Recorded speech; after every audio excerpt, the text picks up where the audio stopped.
I was diagnosed with a chemical imbalance, manic depression. They diagnosed me with having ADD. He told me I had conduct disorder, ADHD, mild depression, major depression, manic depressive, borderline personality disorder, compulsive disorder, anxiety, depression, and schizophrenia, depression, sleep disorder, identity problem disorder. But all of these so-called diseases are just made up. They're just fabricated. They're fictions of psychiatry imagination. What would psychiatrists do without their labels? They couldn't pretend to be real doctors anymore, you know? Neither could psychologists, you know? Diagnosing, what a godlike thing to do. Making diagnoses, and here's your treatment, a pill. Because so far they're not proving that any so-called mental illnesses exist.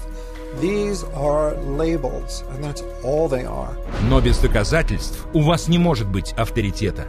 Поэтому психиатрия создает авторитет сама себе. It's based on a grab bag of checklists for disorders that are published in a book called the DSM, which is the Diagnostic and Statistical Manual. There are no statistics in this book, by the way. That just makes it sound more scientific. They create this cluster of disease, and they get together and they vote. Is this a disease? All in favor, say aye. The American Psychiatric Association is the publisher and owner and wealthy owner of DSM. They've made a great deal of money on DSM. С момента выхода в свет первого издания DSM количество психических расстройств, внесенных в него голосованием, выросло до 374. И каждое новое придуманное расстройство – это новый способ обманывать людей. If you have 27 ways to bill in the DSM, that's 27 ways to bill. If you have 300, that's 300 ways to bill. So you can pretty much find anyone walking on the street that could fit into a DSM somehow. When you build insurance companies, you can't say the word. You've got to send in a number. And they have numbers for the most ridiculous things. You know, like arguing with your mother or peeing in the bed. Adolescent rebellion disorder is an official psychiatric diagnosis. Arithmetic learning disorder is an official psychiatric diagnosis. General anxiety disorder is a recent diagnosis. The psychiatric industry takes advantage of that. They say, wow, we can get these things categorized, make it look scientific, so let's label everything. Now we have a label for it. We can put a coding. If you've ever seen a medical insurance form, everything has a code. In DSM, it just looks like sort of some magical numbers. Of course, what we're talking about is reimbursement for mental health treatment as an illness. The more types of codings, the more types of illnesses you can come up with, the more claims can be paid, and the more reasons for treatment, and the more reasons for revenue for the psychiatric establishment, for the hospitals, and of course, the pharmaceutical companies. Как это ни поразительно, представляя DSM как научный факт, психиатры открыто признают его полную научную несостоятельность. We have no diagnostic reliable markers for almost any illness there is in the DSM. What we're testing for in psychiatry, it's hard to say because there's nothing specifically. But as far as a test that's clinically useful, basically we're not there yet. We don't have any laboratory tests that we can use to determine whether somebody does or doesn't have a mental illness. There are no good biological tests for detecting mental illness. There is no test, there's no biopsy you can do. There is no chemical test right now. But there are no specific tests to confirm the diagnosis or show the improvement, like any blood tests or any x-rays or anything like that. Oh, in my practice I don't do any tests. I just speak with people and listen to them, and then I make a decision in what kind of illness. Этих диагнозов так же много, как и психиатров, которые их ставят. В следующем сюжете, снятом скрытой камерой, человек посещает разных психиатров, жалуясь им на одни и те же симптомы. I'm extremely unorganized, and I didn't used to be. It's caused problems in the family. It's caused problems getting, I'm self-employed. You got ADD, ADHD, you're depressed, and your depression is bipolar depressed. You have a brain chemistry disorder, and it's probably genetic. You have a lot of the symptoms of depression. So it seems like it is a mixed picture. What that means is like we got some depressive symptoms and some, high symptoms. If you're bipolar, I'll need to give you a mood stabilizer. We don't know how to considered low-grade bipolar. You are more of the ADD and ADHD. And as far as medications for depression, because I would recommend that you start a medication, which are Prozac, Zoloft, Paxil, Celexa. Usually Focalin XR is pretty good. They'll give you some Lexapro in the morning and some trazodone at night. Lamictal is a better medication for that. It works on your depression also. But the treatment for any bipolar cycling is the same. The lithium. Remeron is another one. Trazodone. Tegretol. Depakote. Wellbutrin. Lexapro. Lamictal. Equitroid. Depakote. Lithium. Ambien. You may need an antidepressant also with your Lamictal. We don't know if I give you a medication if it is going to work or not. To a certain degree, it's trial and error. You never know if it's the right drug.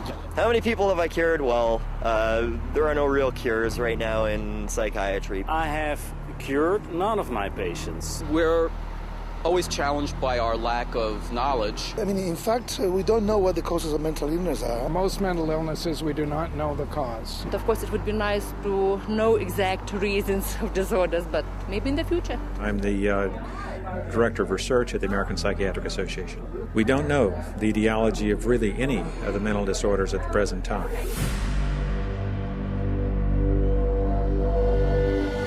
DSM-5 is coming out. It's grown to 10 times its original size, and it labels everybody. I could find 5 diagnoses that would fit you or anybody else. Сравните это с научными методами исследований патологии, которые выявляют реальные заболевания на основе точного диагностического обследования. We do millions of laboratory tests as well as the structural examination and the microscopic examination.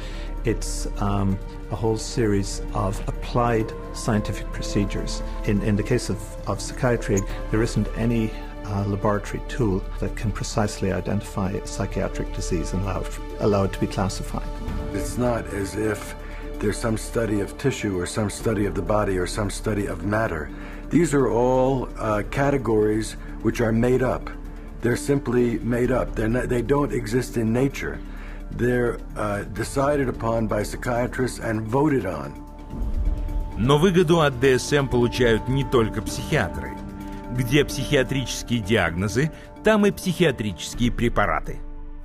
The pharmaceutical corporations now contribute enormous sums of money for the education of psychiatric residents and for the support of research by their professors, so that psychiatry today has become in America, has become very largely learning of which drug to use with which disease or disorder. This to me is completely unethical, untenable, unacceptable for this to occur.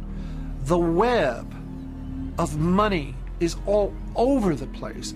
It has compromised psychiatry, and now it's compromising psychology, and worst of all, it's compromising the patients.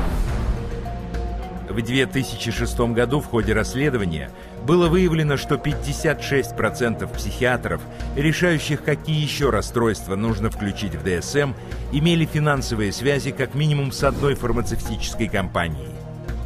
И сегодня мы наблюдаем последствия этого. Горы препаратов от выдуманных расстройств, подкрепленных произвольным диагнозом из ДСМ.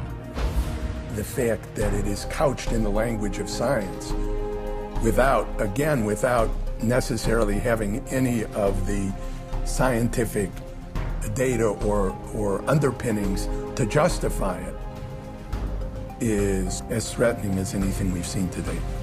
Очередной и самый дорогостоящий трюк психиатрии, цель которого одурачить общественность, подражая настоящей медицине, сканирование мозга. We can scan all the brains we want to. The fact that we see changes in different people's brains, changes in functioning, doesn't mean that we've discovered anything that has its origin in the brain. It just means that we're seeing changes, but it doesn't mean that there's something wrong with the brain. They have no reliable measures about precise blood flow patterns for any of the psychiatric disorders using any of the scans. It's marketing. This is marketing. This is not science. This is incredibly effective marketing. It has nothing to do with science. Психиатры и психологи используют ДСМ, чтобы заклеймить 450 миллионов человек во всем мире психически больными. А ведь 450 миллионов – это население Франции, Италии, Германии, Канады, Австралии, Великобритании и России вместе взятых. Объем продаж препаратов, прописываемых психиатрами, достиг 80 миллиардов долларов в год. А государственное финансирование для этих пациентов приносит психиатрии 250 миллиардов долларов в год. И большая часть этих денег поступает за счет диагностирования и накачивания препаратами наших самых доверчивых и незащищенных.